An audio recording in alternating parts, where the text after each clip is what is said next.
Como alcançar a prosperidade, de David Paul Cho. Outrora, eu pensava que a pobreza tinha um grande valor moral. Na Coreia, os pastores costumavam pregar que a pobreza era uma bênção e que os pobres eram os que colhiam mais das experiências da vida. Contudo, esses mesmos pastores continuamente pediam que os membros de sua congregação dessem mais e mais dinheiro para a igreja, ensinando o valor da pobreza, também pregando o mérito do aumento das contribuições. Esta contradição me incomodava. Quando me tornei pastor, ofereci-me para pastorear numa área muito pobre da cidade de Seul. Os que viviam aí levavam vidas de pobreza e a maioria deles só faziam uma refeição por dia. As crianças sofriam de subalimentação e muitos estavam a ponto de morrer de fome. Percebi que a pobreza não era uma bênção de Deus. Foi então que li a Bíblia de novo, buscando uma solução. Queria conhecer a vontade de Deus acerca da pobreza. Descobri que o ensinamento de Deus a respeito da pobreza era completamente diverso do que me ensinaram na igreja coreana tradicional. Deus não criou a pobreza. Quando Deus formou o céu e a terra, fez tudo com abundância. Não havia privação no jardim do Éden. Era um lugar de beleza e abundâncias extremas.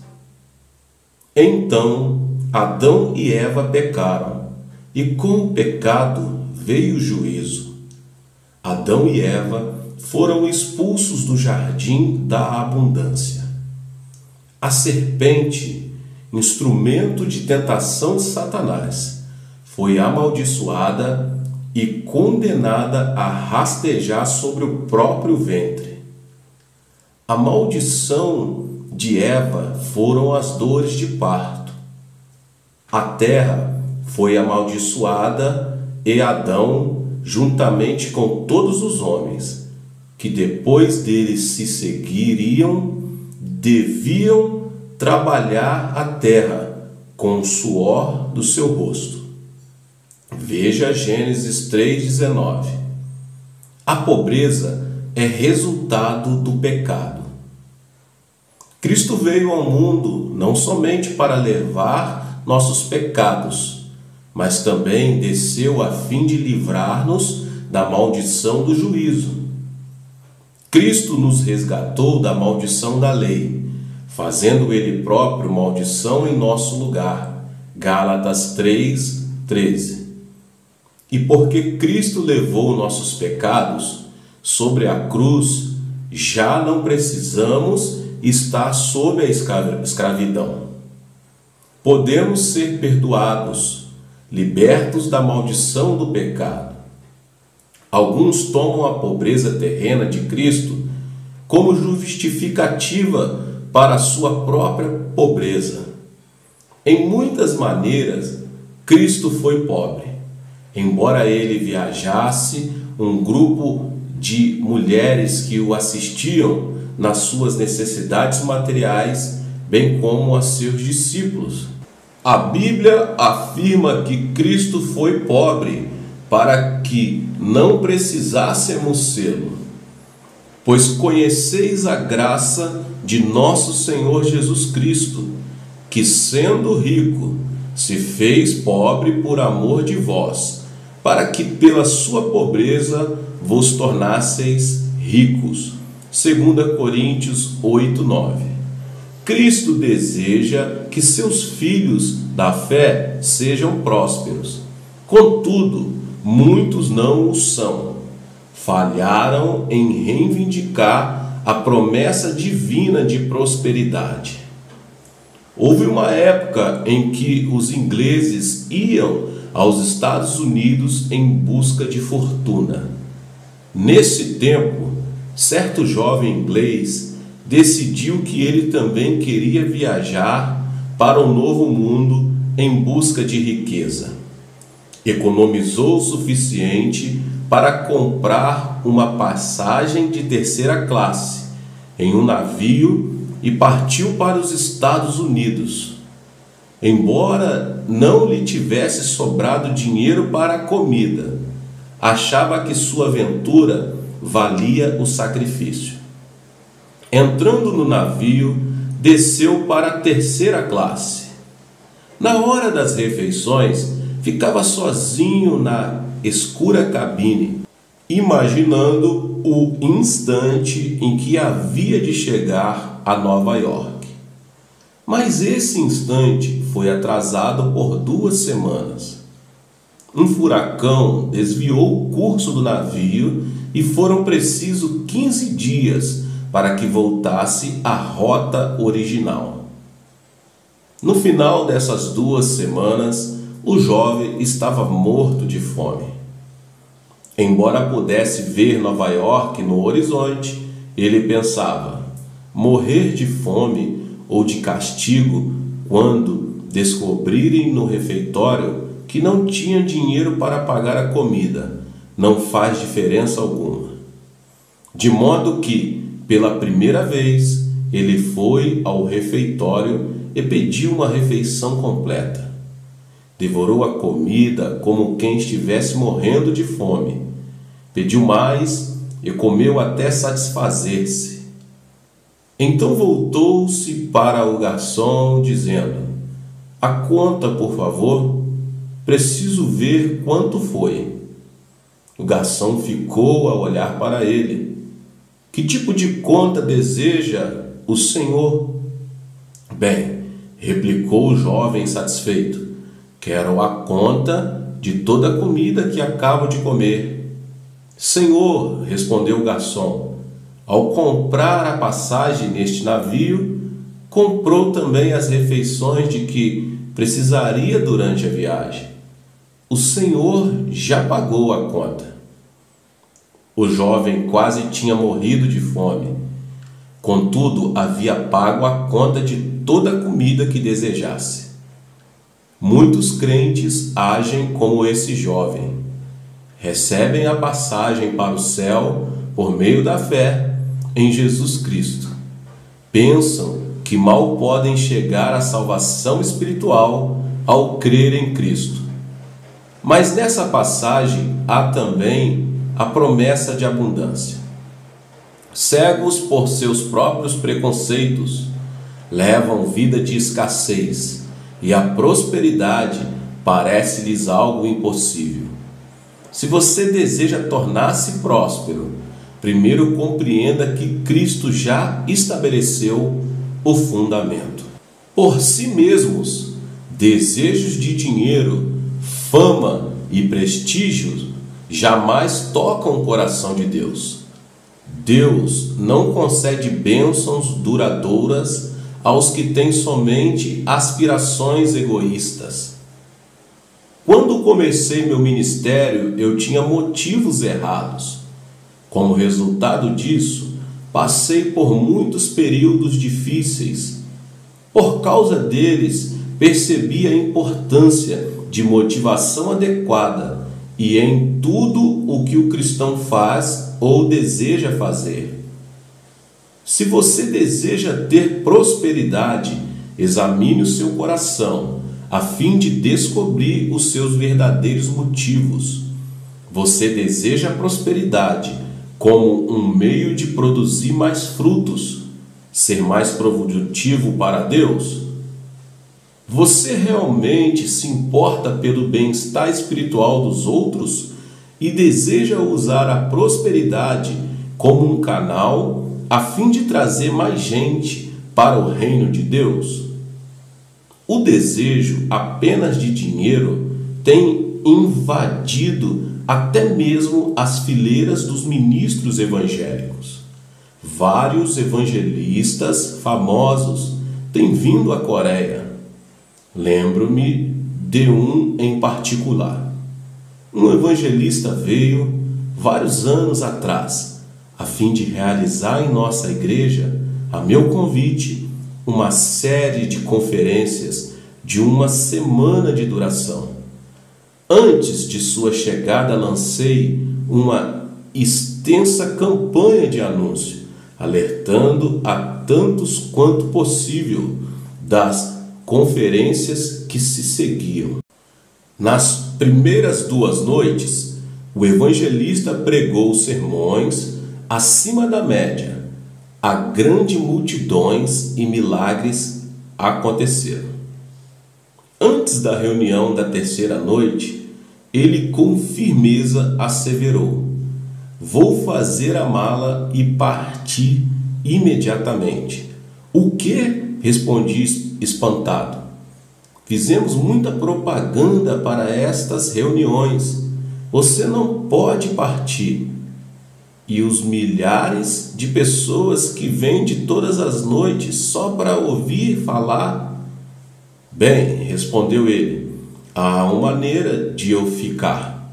Se você me der $1.000, mas imediatamente ficarei. Se não, devo voltar para os Estados Unidos, a fim de levantar essa quantia. Meu coração queimava de raiva. Os pastores foram chamados para pregar o Evangelho, não para ganhar dinheiro. Contudo, eu sabia que as pessoas viriam, esperando ouvi-lo. Olhei-o diretamente nos olhos e disse: se o dinheiro é tão importante assim para você, farei um cheque de $1.000 agora mesmo, e ao receber o dinheiro, espero que você pregue o restante da semana. Daquela noite em diante, a presença especial do Espírito Santo ausentou-se. Os sermões já não tinham elementos da unção divina. As necessidades das pessoas já não eram tocadas por Deus. Foi uma das piores séries de conferências que nossa igreja já realizou. Em seu desejo único de dinheiro, aquele evangelista perdeu toda a prosperidade espiritual que as reuniões restantes poderiam ter trazido. Ele também nos tirou o ânimo de dar-lhe um grande honorário, previamente discutido. Nosso Pai Celeste conhece nossas necessidades e as há de suprir. Nossos motivos e prioridades, entretanto, devem ser ordenados de maneira correta. Ora, se Deus veste assim a erva do campo, que hoje existe e amanhã é lançada no forno, quanto mais a vós outros, homens de pequena fé. Portanto, não vos inquieteis, dizendo: que comeremos, que beberemos, pois vosso Pai Celestial sabe que necessitais de todas elas.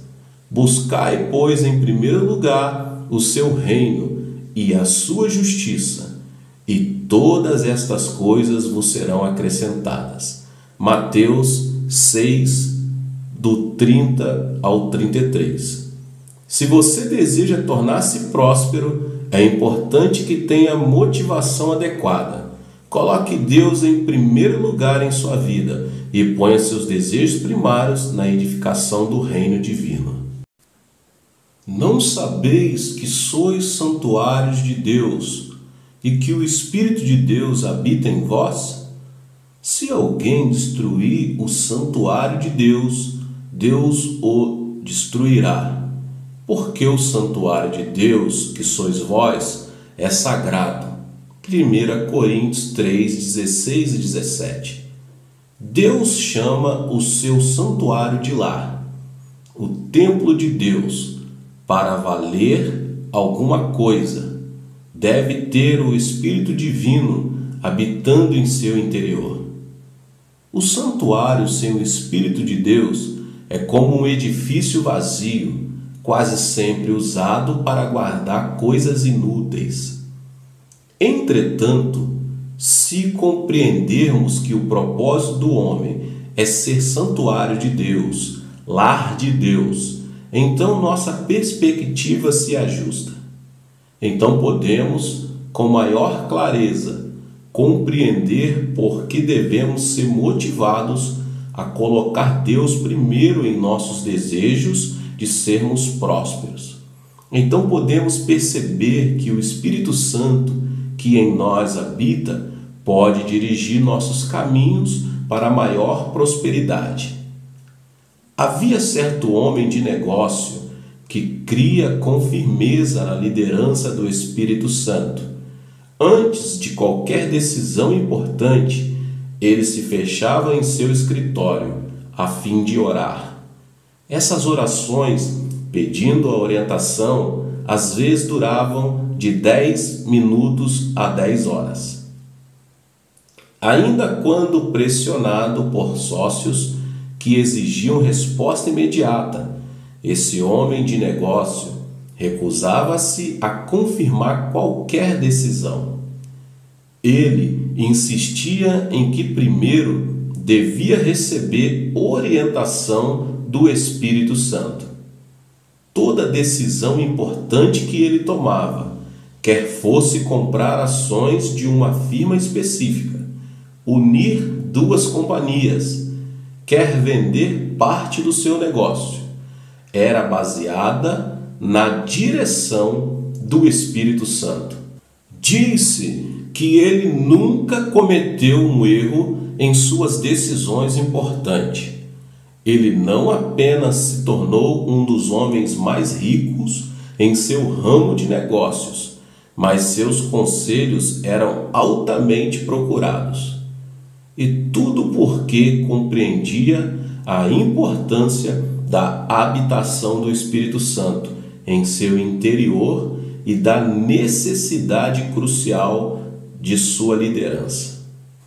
Quedorlaomer era rei de Elão, antigo país ao norte do Golfo Pérsico. Por 12 anos ele fora líder de uma coalizão de reis.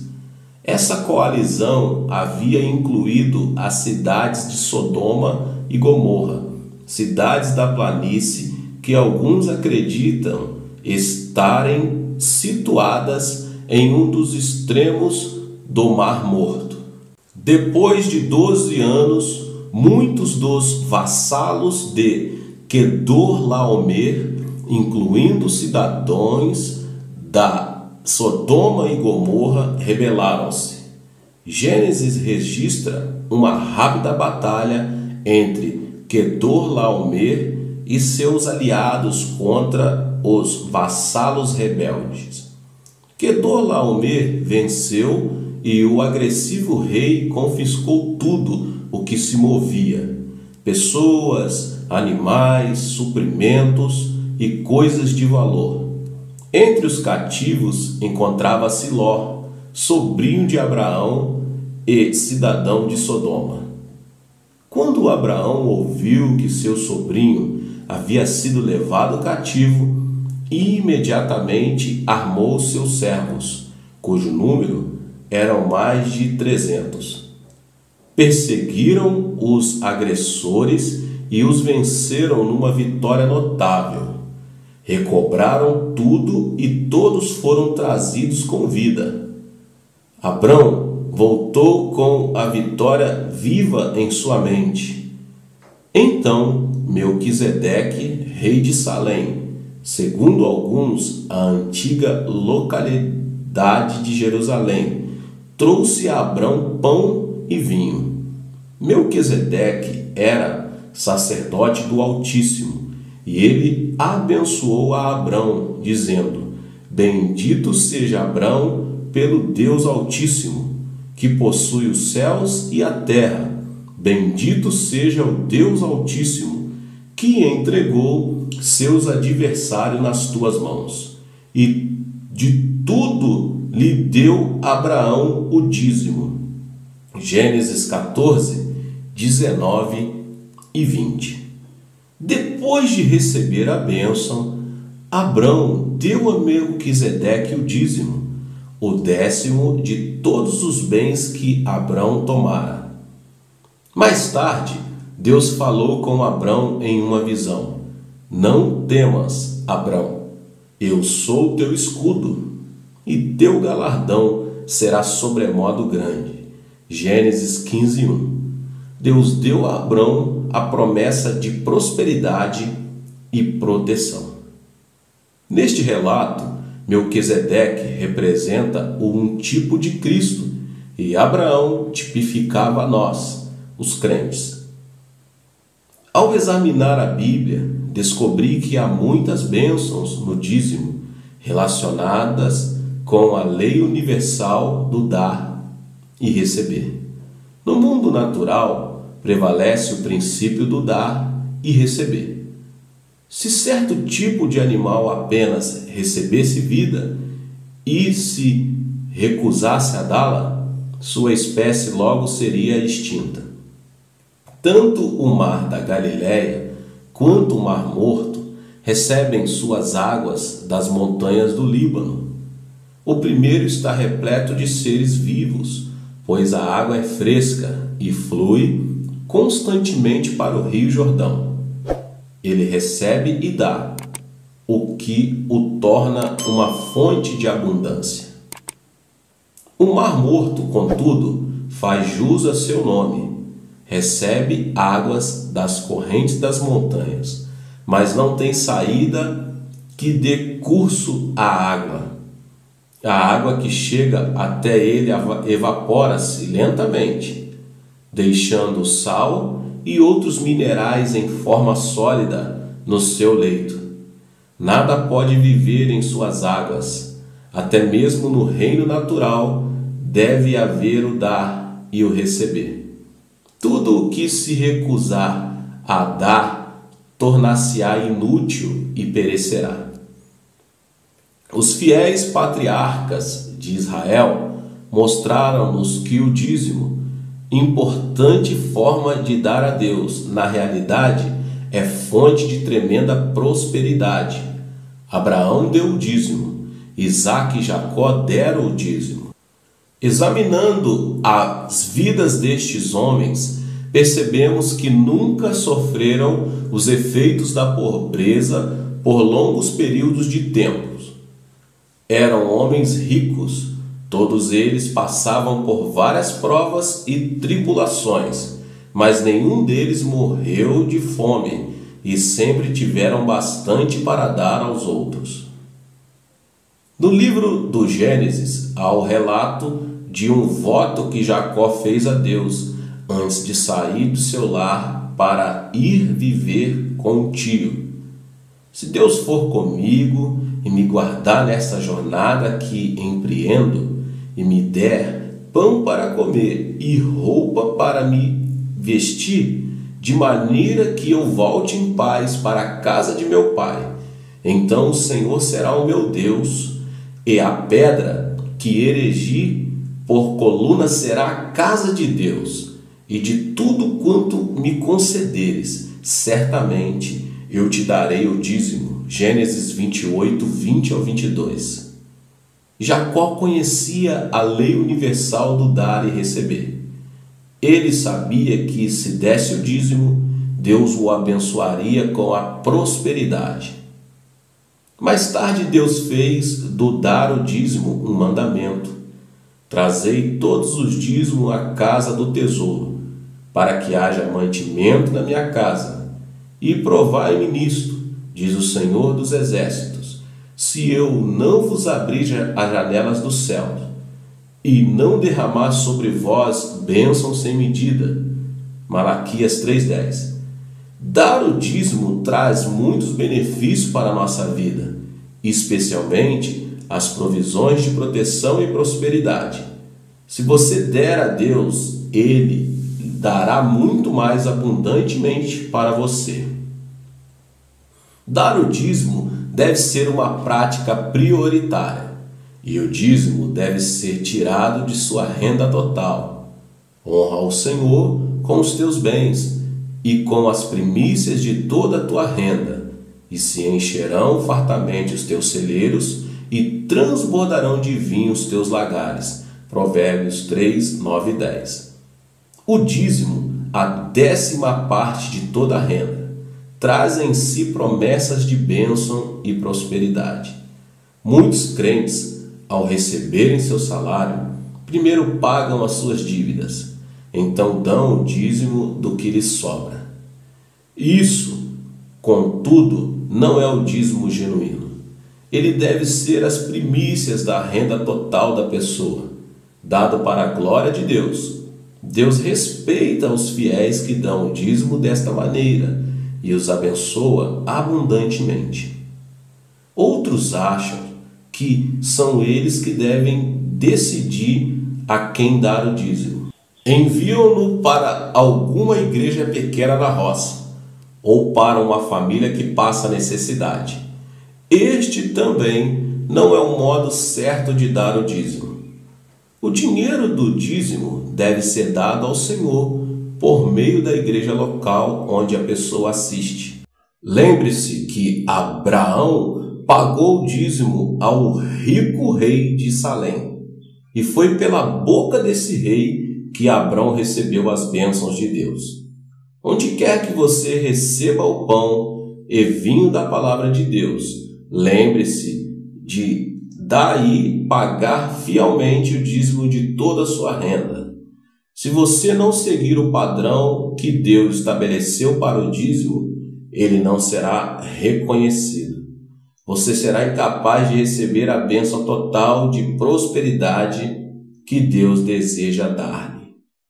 Muitos argumentam contra o dízimo, afirmando que a prática de dar o dízimo pertenciam apenas à lei do Antigo Testamento. Agora, uma vez que vivemos sobre a graça, dar o dízimo já não se aplica, raciocinam eles. Mas a prática do dízimo está tão viva hoje como esteve durante os dias do Antigo Testamento. O próprio Jesus deu o dízimo. Em admoestação contra os hipócritas religiosos, Jesus declarou: ai de vocês, escribas e fariseus, hipócritas, pois dão o dízimo da hortelã, do endro e do cominho, e tendes negligenciado os preceitos mais importantes da lei, a justiça, a misericórdia e a fé. Devíeis, porém, fazer estas coisas sem omitir aquelas. Mateus 23, 23. Nesta passagem bíblica, Jesus falou da importância de dar o dízimo e da necessidade que temos de não perder a perspectiva. Ao olharmos para a história e para as nossas próprias experiências, vemos que a prática do dízimo tem trazido muitos benefícios. Por toda a história, as nações que deram foram as que prosperaram. E isto torna-se evidente em várias civilizações ocidentais, particularmente nos Estados Unidos. Depois de receber a Cristo em sua cultura e aprender de sua palavra, os norte-americanos começaram a enviar missionários e começaram a dar dízimo e ofertas para ajudar os outros. Por esse motivo, Deus tem abençoado os norte-americanos, fazendo-os prosperar. Nos países do Oriente e da África, a história tem sido diferente. Encontram-se nestas áreas vastos recursos naturais, mas a maioria dos países dessa região ainda não tiveram o privilégio de desenvolver e usar tais recursos. Têm negado o Evangelho de Jesus e seu povo tem falhado em partilhar as bênçãos materiais com outros. Na Coreia existiu um homem que durante sua juventude viveu na pobreza. Com a idade de 50 anos, assistiu a um culto pela primeira vez, ouviu o sermão atentamente sobre o dízimo e a prosperidade que se seguiria. Então sentiu que devia começar a dar o dízimo. Uma vez que minha renda é tão pequena, pensou ele, dar 1/10 dela para Deus vai fazer bem pouca diferença. Mais tarde, ele se tornou crente e começou a dar o dízimo com regularidade. Antes, ele nunca tivera um emprego firme. Depois de começar a dar o dízimo, contudo, conseguiu um emprego de vendedor para uma companhia de aço. De súbito, teve grande sucesso e tornou-se dono da filial onde trabalhava. Em 12 anos ficou rico. E mesmo nas épocas difíceis, esse homem recusou-se a deixar que o desânimo dominasse, crendo que o dízimo fiel levaria à prosperidade. Ele continuou a prosperar, tudo porque aprendeu o segredo da prosperidade, dar o dízimo. Conta-se a história de 2 homens, um crente e um incrédulo, que decidiram iniciar um estabelecimento comercial juntos. O sócio não crente fazia $20.000 por ano. O crente, embora ganhasse apenas $12 por ano, dava fielmente o dízimo todos os meses. Entretanto, evidenciou-se uma diferença estranha. Embora o não crente ganhasse mais dinheiro, não tinha prosperidade. Sua família, com frequência, sofria doenças. As contas médicas se amontoavam e ele carregava o fardo de pesada pressão financeira. O crente que pagava os dízimos tinha prosperidade em abundância.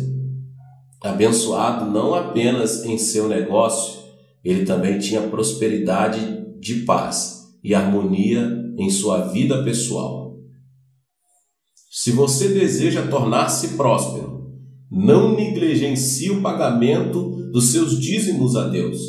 O dar o dízimo traz promessa divina de prosperidade a seu povo.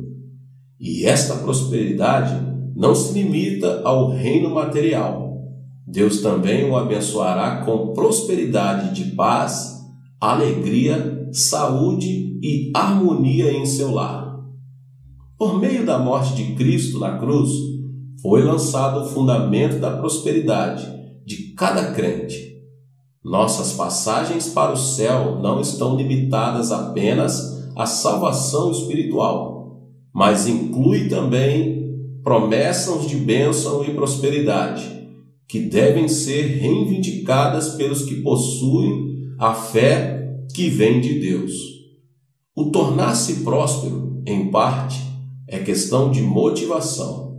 Você e eu devemos compreender que o propósito do homem é ser o templo do Espírito Santo de Deus e desejar continuamente ter a direção do Espírito em nossa vida.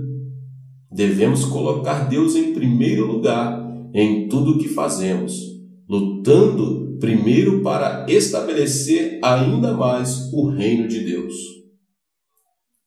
Dar o dízimo regularmente para a igreja local em que a pessoa assiste é o segredo-chave para tornar-se próspero, uma parte da lei universal do dar e receber. Embora tivesse sido instruído no tempo do Antigo Testamento, o dízimo é prática que você e eu devemos continuar hoje. Prática esta que traz bênção e prosperidade. Ora, aquele que é poderoso para fazer infinitamente mais do que tudo quanto pedimos ou pensamos, conforme o seu poder que opera em nós. A ele seja a glória. Efésios 3, 20 e 21. Meus queridos, Deus te abençoe, que você possa receber essa palavra no seu coração e fazer prática dela. Não se esqueça de se inscrever aqui no canal, deixar o seu like e também compartilhar com os seus contatos essa palavra. Deus te abençoe. Te vemos nos próximos vídeos.